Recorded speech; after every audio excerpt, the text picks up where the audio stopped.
Radhe Radhe. Today is Saturday, 11th May 2024. And here we are to present this recap video for today's Bhagavad Gita study session. We are early on in our journey of chapter 9, so let's see what was in store from today's class.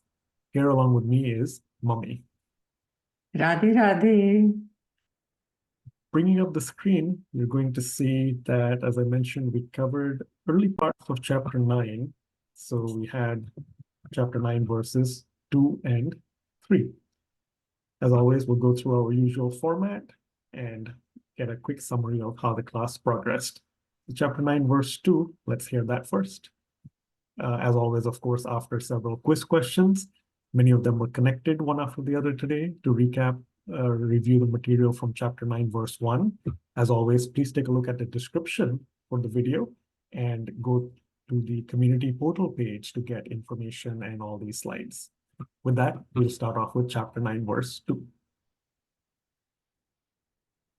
Raj Vidya Raj Guhyam Pavitram Idam Uttamam Pratyakshaavagamam Dharmyam Susukham Kartum Avyayam. So chapter 9, verse 2, the catchphrase here is of kings and subjects. Sure, in the royalty sense, you have kings, you have subjects, but in this case, deeper, of course, we actually learn from Sri Krishna that all this confidential knowledge, this yog, is a science. So among subjects, it's a science. And among sciences, it is the king.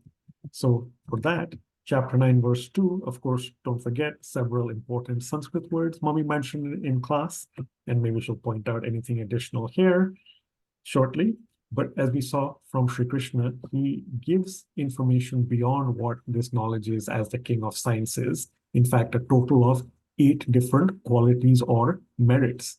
And there's so much that we can benefit from as we're starting to learn more about this confidential knowledge or supreme secret. So he says it's the king of sciences. King is Raj, science is Vidya. So that's 2. It is, of course, the most profound of all secrets. We did see secret last time and through the quiz questions, Guhya. So that's your 3rd one.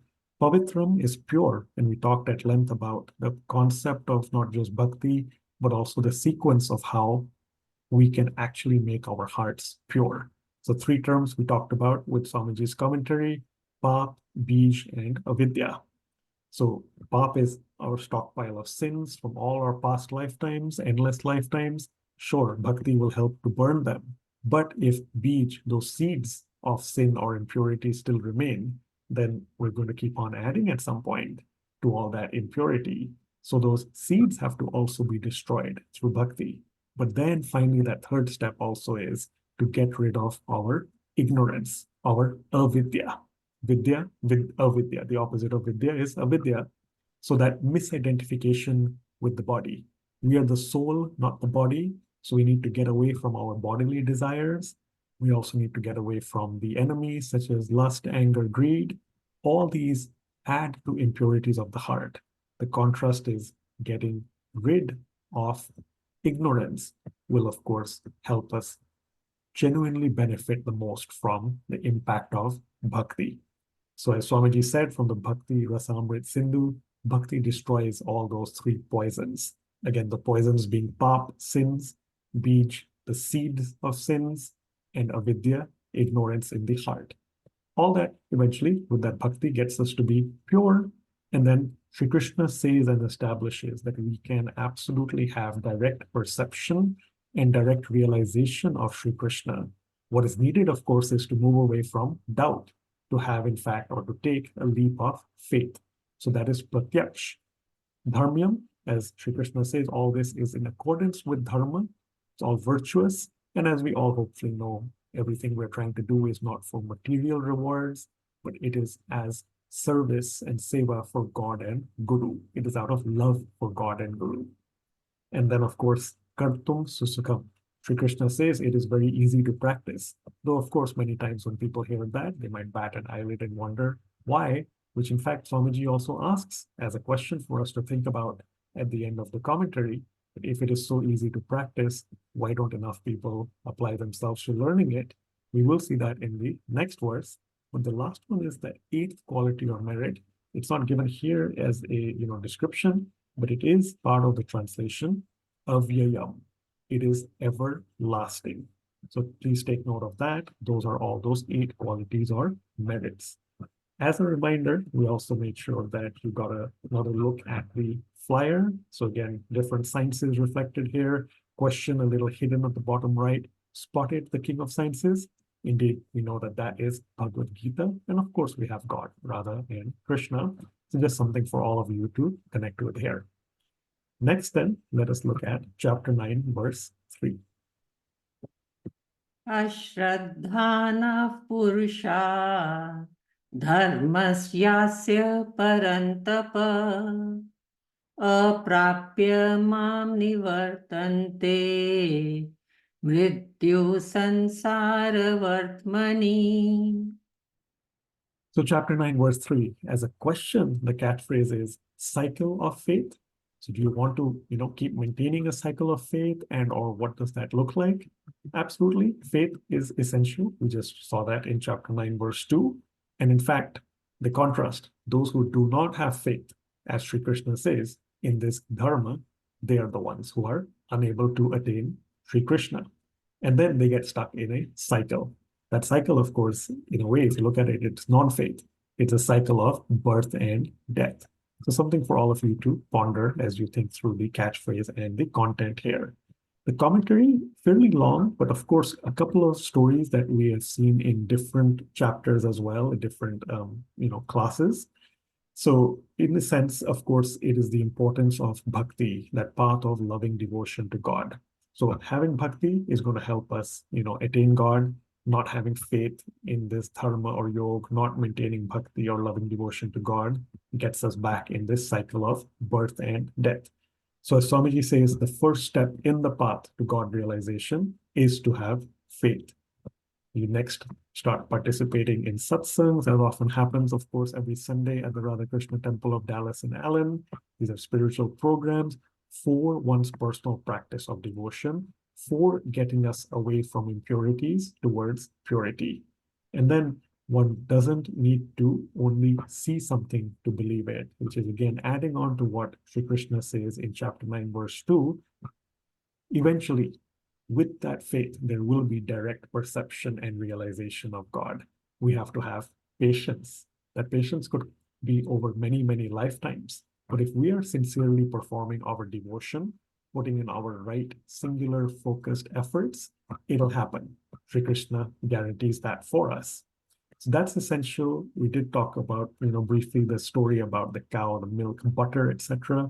We've seen that, I think, recently in chapter 7 as well. We've seen it through Swamiji's videos. Again, it's important, as Swamiji says, that just because you cannot perceive God right now, you don't jump to the conclusion that God is not there. God is everywhere, but many times it's because of our ignorance or lack of devotion that we cannot or do not choose to perceive God. And of course, there's the story of Draupadi, her immense faith, and how Sri Krishna had saved her. And in fact, with that, I shall pass it on to Mummy. She'll give us updates from a Sanskrit standpoint, as well as connect this Draupadi story to just live events. We had Akshaya Tritiya yesterday, and so on. Mummy, over to you. Thank you, Gagan. Very nice explanation.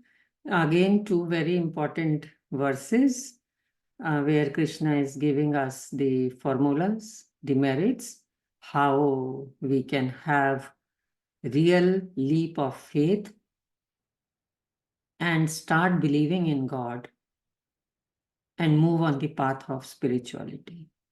Before that, we need to purify our heart.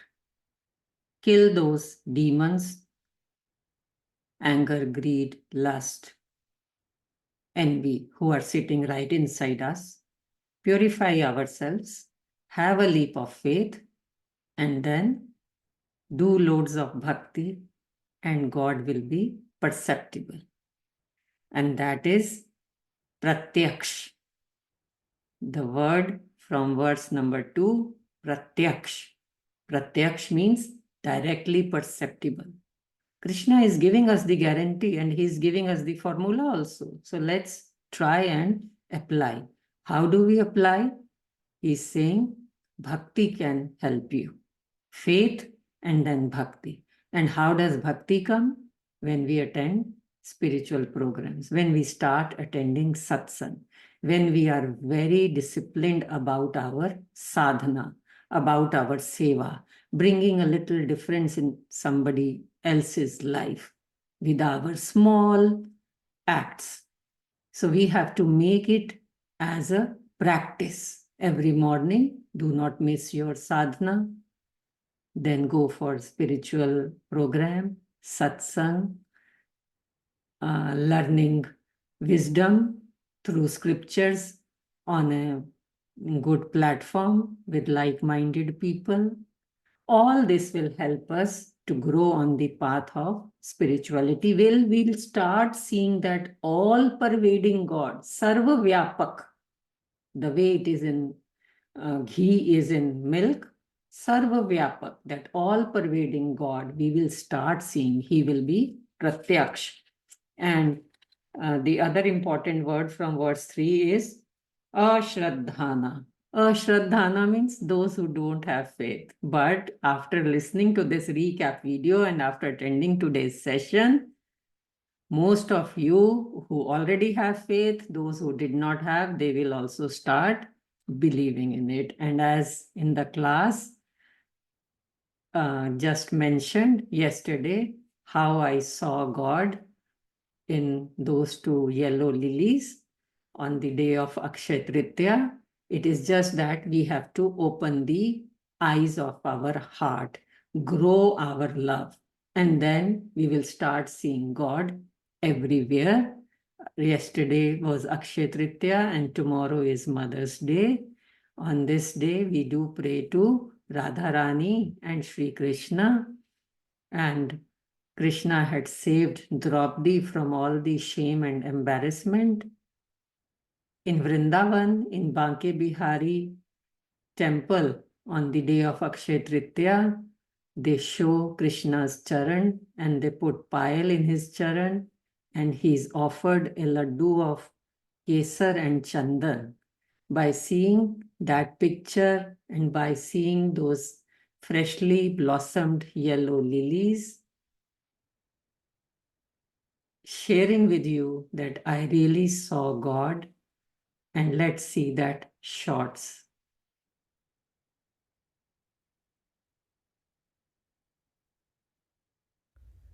मन की आँखें खोल रे मनवा, हरि दर्शन कर अपने घर माँ।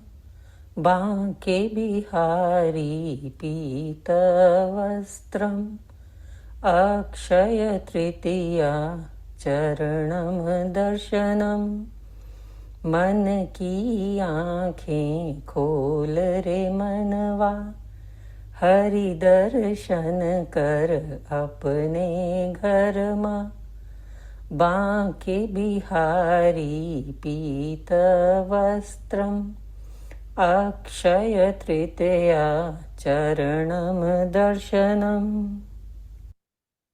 So with God's grace and Guru's blessings, staying at home also, if you open the eyes of your heart and with loads of loving devotion, you can have Hari Darshanam in this nature itself. With that, over to you, Gagan. Yeah, thank you, Mummy, so much. And indeed, yeah, hopefully everyone cherishes the different connections. That does get us towards the end of this recap video. So again, chapter 9, verses 2 and 3. Make sure you get the material from the community portal page and make the most of your learning journeys. As always, we shall meet same time next week. That is Saturday, 18th May 2024, 8 a.m. Central Time, 6:30 p.m. India time. Till then, Radhe Radhe. Radhe Radhe.